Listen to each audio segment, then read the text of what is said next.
Okay, as I told you before the film, I believe that Tatami is one of the very best movies I've seen this year, and I'd love to know a bit more about how it came about and how these artists work together. I'm going to start with Guy Nativ, because I gather that the project originated with you before Zar Amir Ebrahimi became involved as co-director and co-star. How did this originate, and is it based to some extent on true stories or real people? It's working? Yeah, it's working. Hi, first of all, good evening. Thank you for having us. We're honored to be here. Yeah, in 2019, there was Judo World Championship. And there were two athletes that were best friends behind the scenes. Saeed Moulai, who was the Iranian judo fighter, the face of Iran, and Sagi Muki, who won gold for Israel and was, a champion. They met in many, many cities, and they were just friends, going for coffee, just having lunch, and kept in touch. In Tokyo 2019, Saeed Moulai was winning and winning and winning and going to another fight and getting closer to the medal fights, and Sagi Muki as well. As soon as Saeed got closer, he got phone calls from the Iranian Judo Federation telling him abort mission, and what you saw in the movie really happened in the Tokyo arena. That was very famous incident, and in 2020, in the pandemic, I just wrote a script about one night of these two men.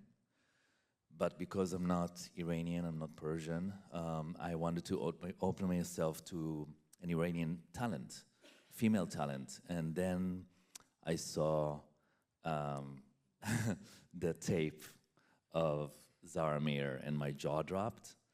And I was like, okay, I saw Holy Spider, and we met in Los Angeles when she promoted Holy Spider, and I came to her very nervous and told her, listen, would you want to direct with me this film, and would you like to be my casting director, and would you want to produce it with me? And she was shocked, and she took a little bit of time to think about it, and as soon as she called me back, it was a yes, and then we went to this roller coaster of amazing collaboration. But beforehand, I saw the tape of Arienne Mandi, and we were blown away by her. And at that time, by the way, I didn't know that you were also boxing. But so that's like an added value that really helped. Yeah, massively. And I'll let the ladies complete my story. Now, I'm fascinated by the division of labor when there are two people credited as directors. Zar, would I be right in assuming that your role was a bit more in terms of the Iranian parts of the story and the casting of the Iranian actors, and that Guy was more in terms of determining black and white or Academy ratio or certain compositions and editing rhythms? I'm just guessing. Would that be correct? Yeah, that's right. Hi.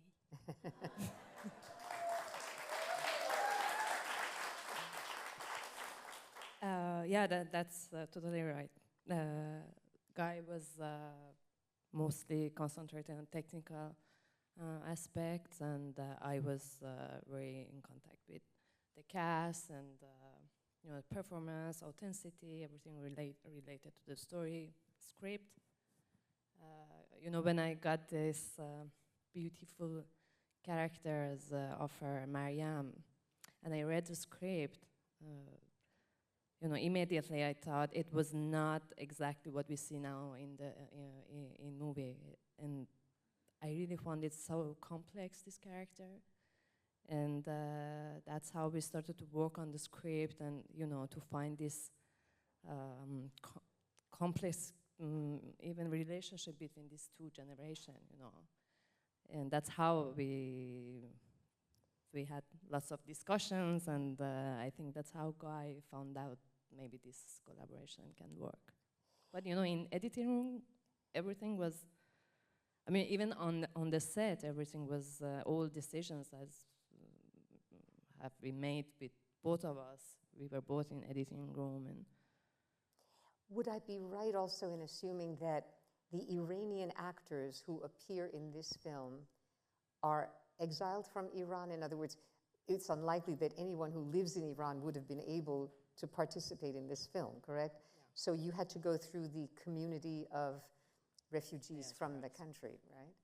Yeah. Where did most of them come from? Which countries or areas? From France, Germany, Georgia, where we shot the movie. Okay. And And Arienne, I mean, I was stunned when I learned that you filmed all of your own judo scenes, competing against real Olympic athletes.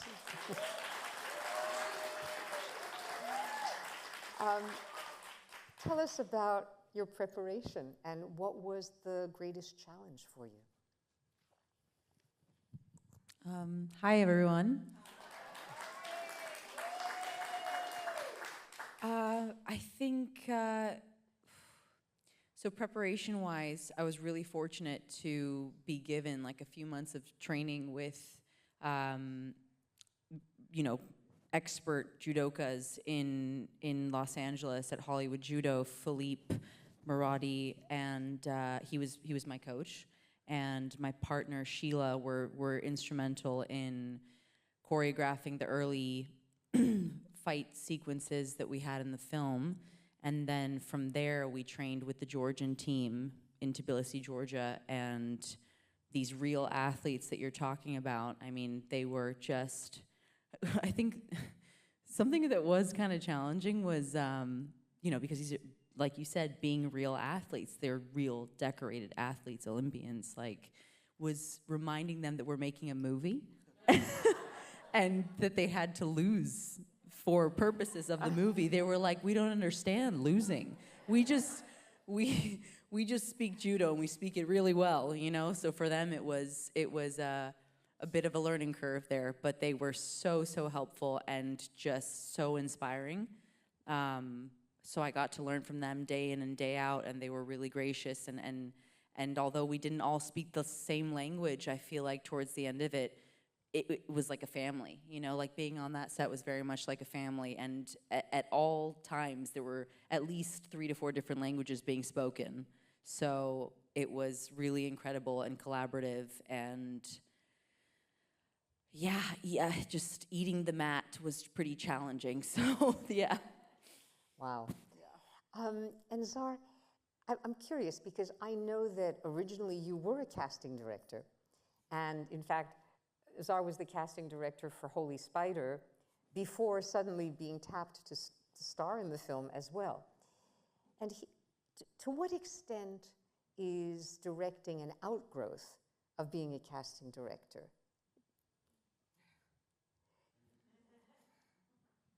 yeah, you know, it's just exciting. And being in front of camera and behind the camera, I think all these experiences just complete my journey in cinema, in filmmaking, and from the beginning it was kind of the same. I started at the age of 16 to do movies with my friends at that age, being assistant script, and then I did my short movies, and you know, and then someone told me, if you want to be a good director, you have to learn about acting. Now you know everything technically, and that was so wise. And yeah, you know, it's so inspiring.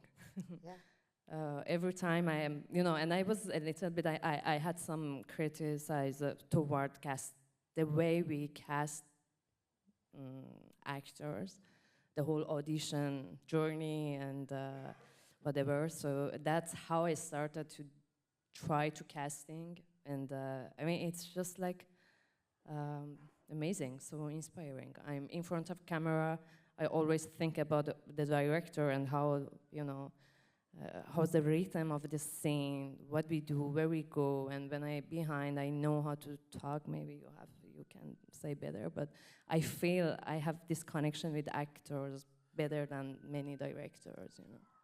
Well, it makes sense to me because a really good casting director has to be able to see with her own eyes how a face is going to register on camera. You have to have almost a gift to recognize that. And it shows in your performance as well, a sort of heightened sensitivity to the others around you, to how to create the relationships in the limited space that you have. And I was just curious, did you at any point think more about casting actors who could do judo or judokas who could act? In other words, did you look at both groups? Yeah, it was mostly both, no? That's how it happened, yeah. Okay. And you know, I think silence, it's all about listening, acting. Right. And that's funny because with all these judokas, they were amazing. They had something really intense on tatami, even in their eyes, you know. And that worked very well. And Guy, I think one of the reasons that I appreciated this film so much is I love black and white, especially when it is utilized in such a way that you cannot imagine the film in color, because there's a kind of starkness, a kind of authenticity, ironically or paradoxically enough. Could you talk about your choice of black and white? And also, I couldn't help but notice the long takes at the beginning of the film and the end versus the very brisk, rapid montages that take place during the competition. Thank you for this question. I love those questions. So we just found out that Akira Kurosawa's first film was about judo. It's the only film about judo and black and white in the same ratio. Wow. And Thierry, the head of Cannes, Thierry Frémaux? Yeah, he did a screening of Tatami, and he obviously also, this is his favorite film of Kurosawa. So that's something I really didn't know. But the way we approached the black and white was from 3 angles. One, the women that live in Iran are waking up to a black and white world. They cannot go to a football match. They cannot wear roses with pink. They cannot sing in the street. They cannot do whatever they want to do. So it's a black and white world. Now the canvas of black and white has something very abstract in it, and you cannot really point and say it's in the 80s, it's from the 90s, it's like 2001, it's mostly, it can live even 10 years from now and can be relevant, and that's what we wanted.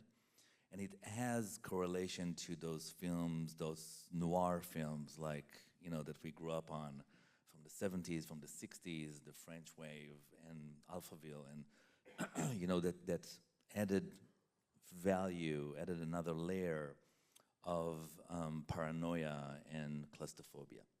And that's why we also shot it in a box, which is also the tatami ratio in a way. Wow. So you cannot really escape. It's a maze. It's like a labyrinth. Yeah. Wow. I hadn't thought of it that way, but you're quite right that the ratio of the screen and the tatami mat are perfectly rhymed or matched. Arienne, I was curious about how much rehearsal you actually had. In other words, sometimes a director is lucky enough to have a long rehearsal period, and should I say the actors are lucky enough, and sometimes not. So how long did you have to actually rehearse in the space with the others? And also, how many takes? What was the ratio of how many times the shot was made? Repeat that last part? How many takes? In other words, did you have to do with the Canadian opponent? We didn't have time, Yeah. 1 take, 2 takes, 10 takes. She nailed it, and by the way, her opponent. Don't talk about the opponents, because the opponents were like, "Does she know judo? Is she real?" Oh man.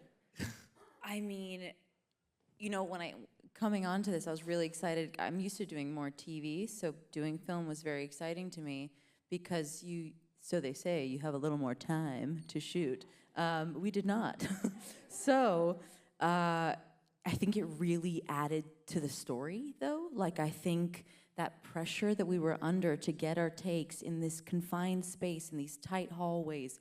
We were underground in this arena like all day from before the sun was out until it was set again. So it was very like, you know, a bit intense and mind-boggling in that way. So no, we didn't have a whole lot of time, but we really made sure to, you know, bring truth to the story and the circumstances, and also do it in a way that was very creative, and also reworking these fight sequences from what we had originally choreographed was very important because it had to make sense for camera. So there was a lot of things being reworked on the day, and that was the fun of it, honestly.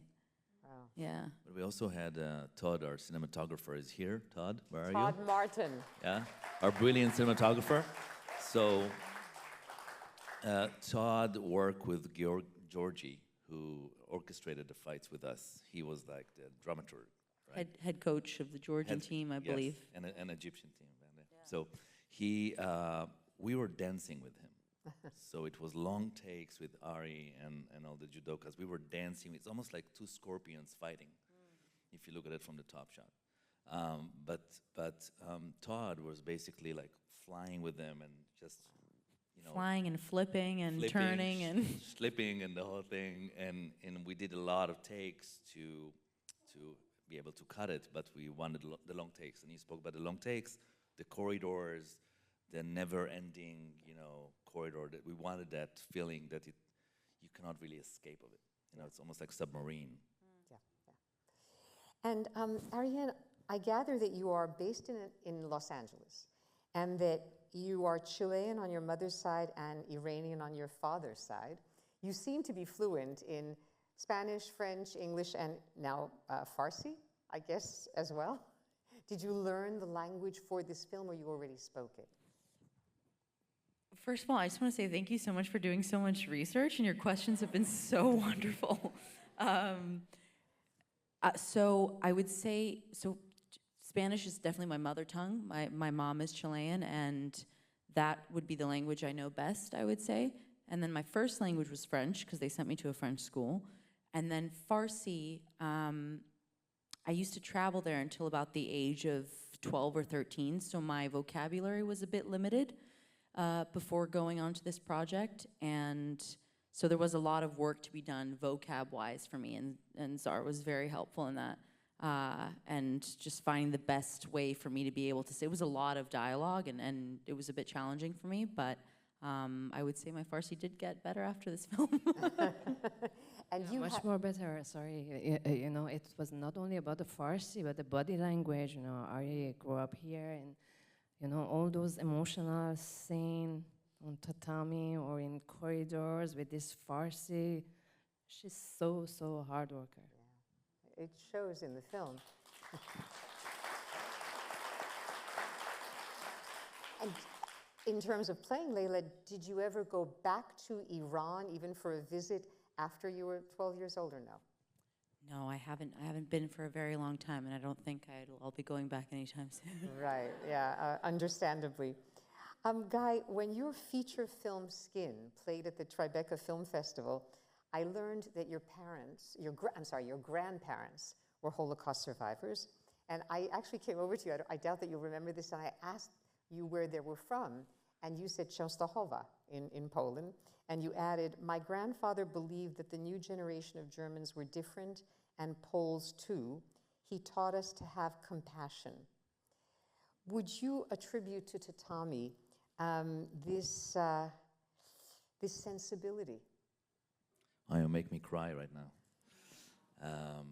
Of course, that's what my grandfather taught me, that there's no enemies, and through collaboration, it heals, and art heals. And instead of renting online and being, you know, toxic, we decided to unboycott each other and just make art. And that's what I'm telling my friends from Egypt, from Jordan, from everyone. Instead of like, go make art, go, like we had an amazing film, No Other Land, with a Palestinian and Israeli, and, you know, it won an Oscar because so make your art put your message to the world and just, this is our resistance, art. And that's how we collaborate. Yeah.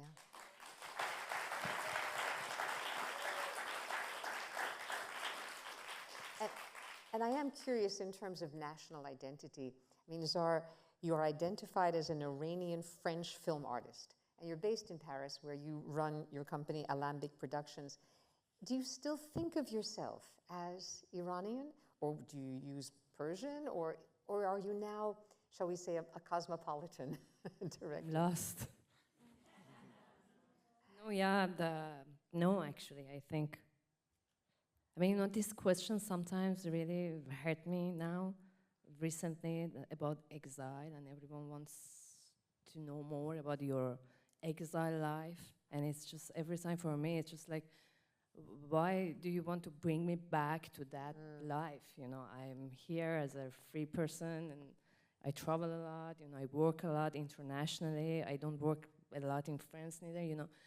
And no, I think I'm not anymore 100% Iranian, not French, just everywhere.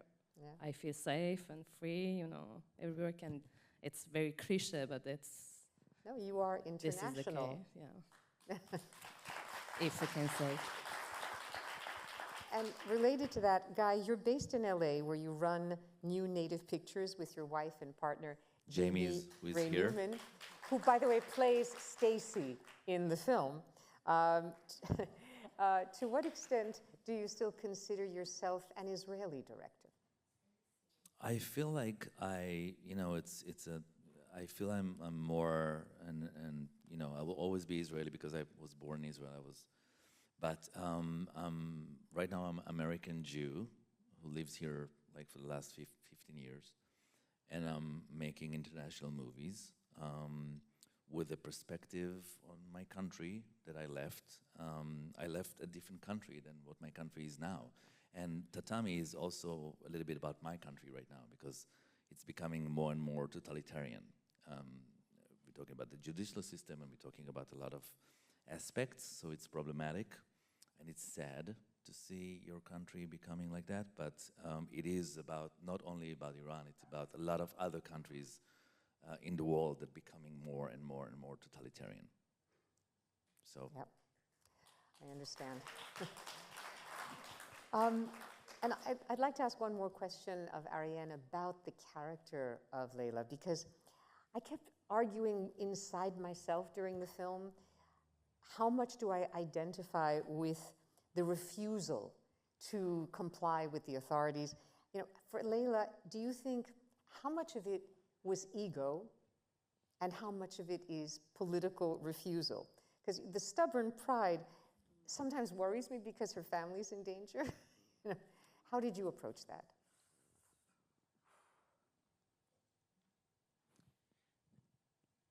I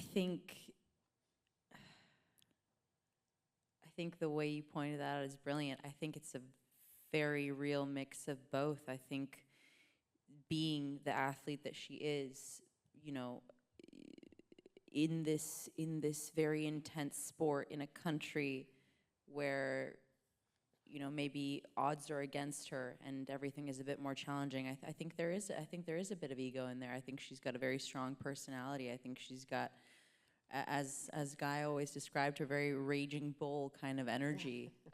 So I think some of it is ego, and I think some of it is like her standing in her truth and refusing to conform, you know, deciding in a bit of a split second that she wasn't going to succumb. She wasn't going to stop. She was going to keep going until the end, and it was a very high price. So yeah, I think it's a very real mix of both. Yeah. I mean, there is what I would call a happy ending, in the sense that both of your characters are able to leave and to join the WGA refugee team. Is there really a WGA refugee team? Can I say something about it? Yeah, there is, and you know, it's funny because we say happy ending, but qualified. We never know. You know, I got in contact to work on the script, and you know, each culture, judo is different express, the way coach and judoka they speak. They have different words, and so I had to contact this judo coach, who was, by chance, the coach of Said Moulay, and he's now the coach of this refugee team. And these judokas, they are not only Iranian, Afghan, Iraqi, and Russian, and they all got together few years ago, and so I started to learn more about their difficulties today. They can't travel everywhere because they have only a travel document, So they are still struggling, and they try to survive this refugee time till they get really some nationality from somewhere.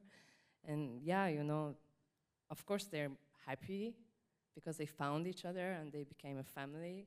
But I know some of them, they have challenges, Of course, yeah. And Guy, I gather you began writing the screenplay before the 22-year-old Mahsa Amini was beaten to death by the morality police for not wearing her veil properly. Your co-screenwriter Elham Erfani is a woman who was born in Iran and is now based in France. Did Amini's death inform how you then made the film? It definitely changed the perspective, but not, the woman life freedom wave and revolution started, and but we saw more and more female athletes, like Sadaf Kadem, who was a boxer, like Kimi Alizadeh, who is the Taekwondo warrior that was like the face of Iran as well.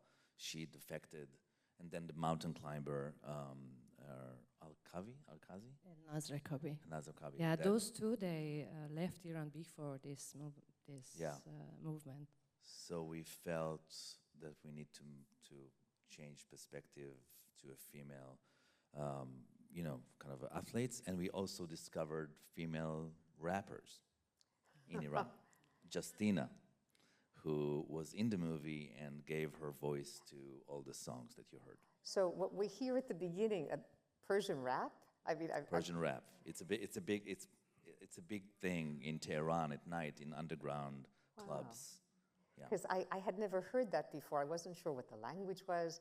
And then the music comes back at the end, and I thought, oh, I'm hearing something fresh. She's the same person who plays the friend. She's the same person. She's the friend in the scene. Oh, in the scene itself. On the phone with Leila when they're watching the fight from home. Okay. That's So Justina. She came with her husband. And Wow. Okay, that is so good. And in fact, I have to mention that I was very grateful, especially the first time I saw the film, that the music did not overwhelm. It was used sparingly. Besides the Persian rap, the soundtrack is actually dominated by the voiceover commentaries of 3 journalists who were covering the competition. Were they all real commentators? Yes. Neil Adams is the real British, he's a legend. He and Chloe Cohen, right? Chloe Cohen. They both are the voice of the world judo. Every Olympic, every championship, so they came and gave their voice and helped us a lot. You know how they watched the movie and they reported? They watched the movie, and live. on the movie they did the... So they watching the Yeah. images It was so amazing. in post-production, so to speak. Wow, that is very cool. The fact that you mentioned Kurosawa's film that was related to this, did I hear taiko drums? The Japanese. How'd you know?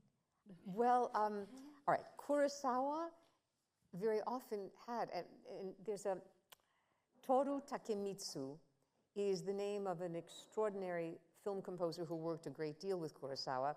And I know about him only because he also scored Philip Kaufman's film Rising Sun, which is, I think, a magnificent undiscovered movie.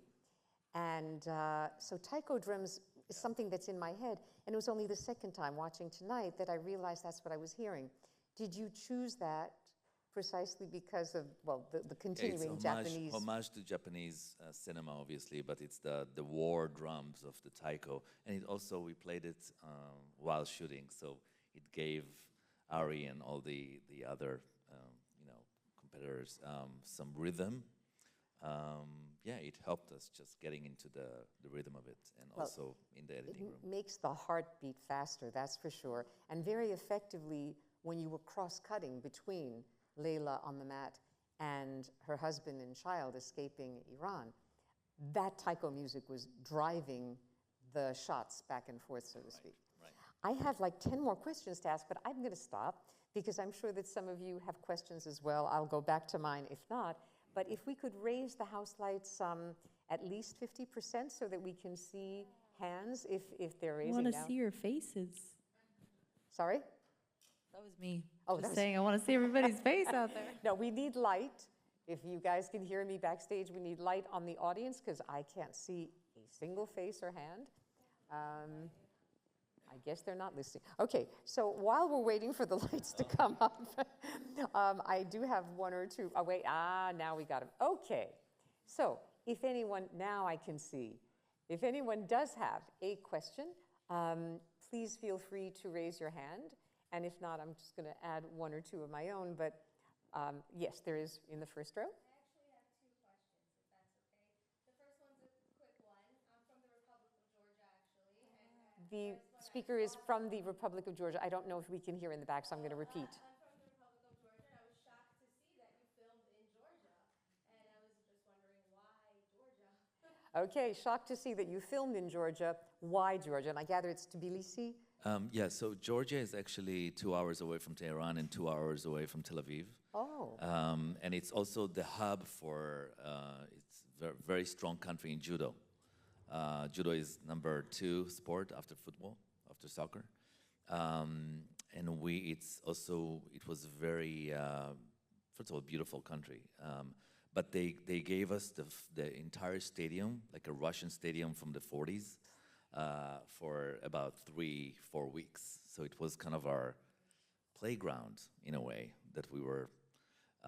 And I heard amazing things, but it's also cheaper to shoot in Georgia for the money that we had, and great food, and great music, and great Good wine.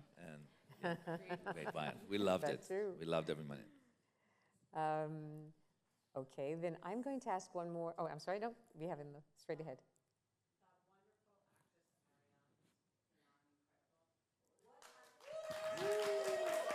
Beyond incredible about Arienne Mandi. Curiosity about the scene of the bumping of the head, the crashing of the head, I would say, against the mirror. Hello. Did the bumping of the head hurt? Yeah, it did hurt a bit. We did it in the most safe way we could, but obviously for purposes of realism, I was really putting my head in there. So we did it. Todd did some pretty magical moves with we started with a plastic piece of what looked like glass, and then he swapped. Oh God, I wish you were here to answer that part and explain that part. But he made it look, and we made it look very real. And I was not, in fact, bashing my head into anything, but we were close to the wall, so yeah, it hurt a little bit. Thank you. Yes. On the aisle here?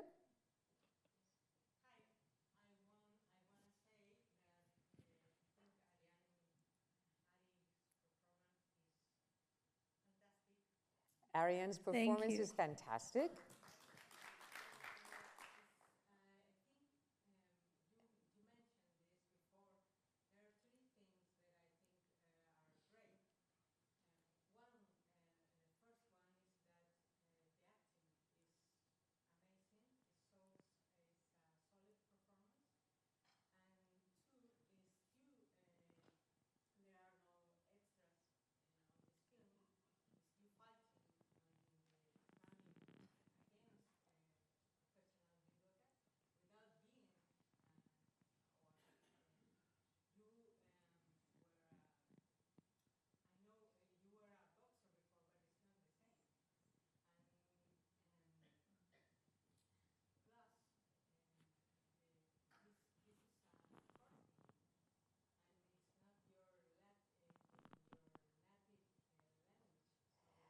Okay, I'll repeat this, I hope I got all of it. What is amazing is the three combination aspects of the, first of all, the acting performance itself. Second of all, the literal fighting, the physicality of competing on the mat with the real Olympics. And third, that this is your first feature film after being an actor on television. You know, so that this, did I get that right? Farsi, yes. Oh, I'm sorry, I didn't. And it's the fact that you're acting in the language of Farsi, right? So those were the three combined elements that struck her.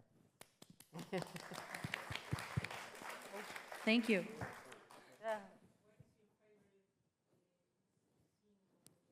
What is your favorite scene of this movie?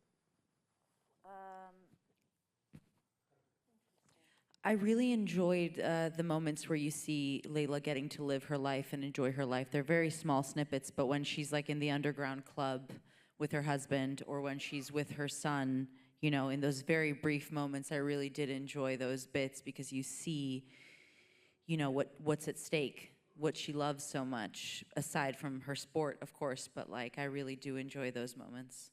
Yeah. In fact, this leads me to a question. The flashbacks, there are, I think, 3 flashback scenes. Were they always in the screenplay, or in fact, were there more of them in the screenplay? Because they do come at key moments, and they make us aware of the life she's about to lose. That's the secret.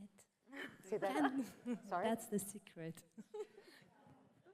It was written before as kind of like, we started in Iran, and then we launched into the scenes were before. Yeah, it was not as a flashback. It was, you know, Yeah. the story It was originally chronological. starts with Yeah. this part Yeah, in but Iran we and felt then in editing. later on we felt it's the flow to going snippets of going back and forth. And one of the things that I noticed is in the flashbacks, we see Leila with her full head of hair, we see her physicality, and that's, for me, very connected to the group that's watching the matches in Iran when she is fighting, because you see that this is not your typical Iranian group that we would assume from the news anyway. These are women without hijabs. They look about as Western as any group would be in New York or Paris or Madrid. And I just got the feeling that there are 2 different Irans that are being, if not presented, at least suggested by this film. The Iran that is locked into the image that this totalitarian state has imposed, and the Iran that is where the human beings are no different from the ones in Tel Aviv or Brooklyn. That's what I felt. Is there another question, perhaps? Yes, on the aisle. Thank you very much for making this film. And obviously it's a very brave film to make. We can't avoid seeing the security around us. I wonder if you could talk about the risks and the dangers of putting out this film. Well, The question is about the risks and dangers of putting out this film, and we're aware of the security around us. Well, we started shooting the film before October 7th, so it was a different world in a way, right? We did shoot in Georgia, and we got notification that 2 weeks before we started shooting, they found out this Islamic regime hit squad that wanted to take out an Israeli businessman. So Zar got a phone call from the French embassy. I got a phone call from the American embassy saying to us, lay low. And that's why we kind of like scattered everyone in different hotels. We didn't speak our language, we spoke English. We called it the Judo Project, and we sealed the stadium. It was kind of a closed set. So we were very, very, underground, because you have to understand, it's another movie, but if you look at the hotel in Tbilisi, there were Israelis and Iranian men who came for hair transplant. So you saw this Israeli guy next to Iranian guy with a towel. It was surreal, and they also take trips to the mountains together. So it's surreal, yeah. But we needed to stay low, and because of what happened, obviously 2 weeks ago to the Jewish community here in the States, we felt that we need to tighten everything. And the world is just much more crazier than what we started this movie, to be honest. Yeah. Right behind on the aisle.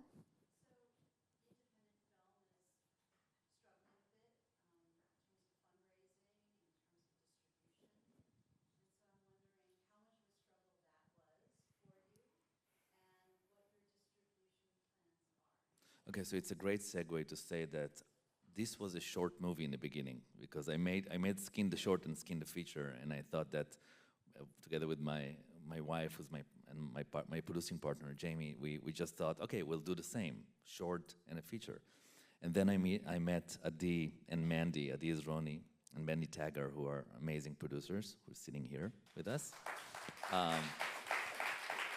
And they told us, and Adi kind of told me, why are you making it a short? Let's jump into a feature immediately. And to be honest, they managed to find all the budget to make this movie happen, which is a miracle, basically. And we were so lucky to be in Venice, and we sold the movie to a lot of countries, and it was a great success in France, and we were so lucky that XYZ bought it. And we are going to be in IFC cinemas in New York. Yes, very important. It opens Friday at the IFC Center. And please tell people you know about that. It also opens in Los Angeles, if I remember correctly, on June 20th at the Laemmle Royal, if you want to tell your friends in LA where to go. So to be honest to your question, you need Arienne Mandi in your life to go at it. And they did the impossible, so we're grateful. And you need audience. Yeah. No, for Yes. sure. That's the most important. We do have time for one or two. Yes?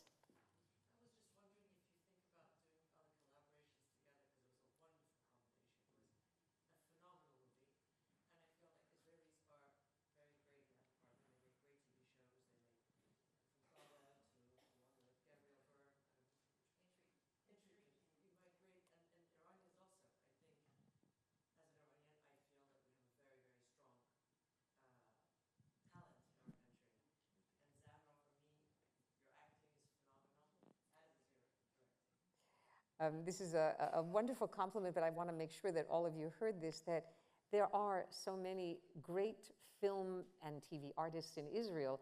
As we all know, so many of the very popular American cable series are based on Israeli things like In Treatment, for example.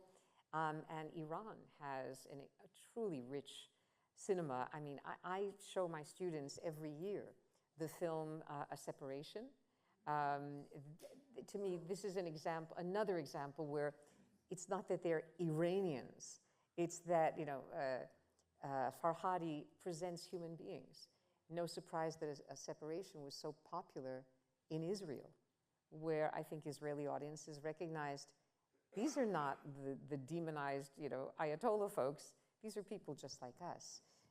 And were you asking whether they might collaborate again, given how phenomenal was your word this film is? Yeah, obviously. we're thinking about it. It was so smooth, this collaboration. I mean, it's so rare. It's so scary to co-direct a movie with someone that you don't know, almost. And it was so fantastic, respectful, and sometimes I think we weren't agreeing on some point on some stuff, but every time we found a way to get on the same page, and it's still on the same way. Yeah, we would love to. Absolutely. Just have to find a project that is worthy. But it's not going to be political. It's going to be like a rom-com. Yeah. Not RoboCop. What? Actually, that sounds like a great idea. Yeah, I'm telling you, this is surreal. But you know Adi, remember that we sat in the what? The Holiday Inn. You hear Hebrew and you hear like Farsi, and they're with towels. It's crazy. At the very least, you could do a short film and then see what happens. That would be the modus operandi. Well, if there are no further questions, because it is getting kind of late, I just want to say how grateful I am that both directors, Zar and Guy, have joined us, and Arienne Mandi. I think that Tatami is such a thought-provoking, exciting, and important motion picture, and I offer you my great congratulations. And we thank you. Yeah, thank you you so much. Annette. We love you.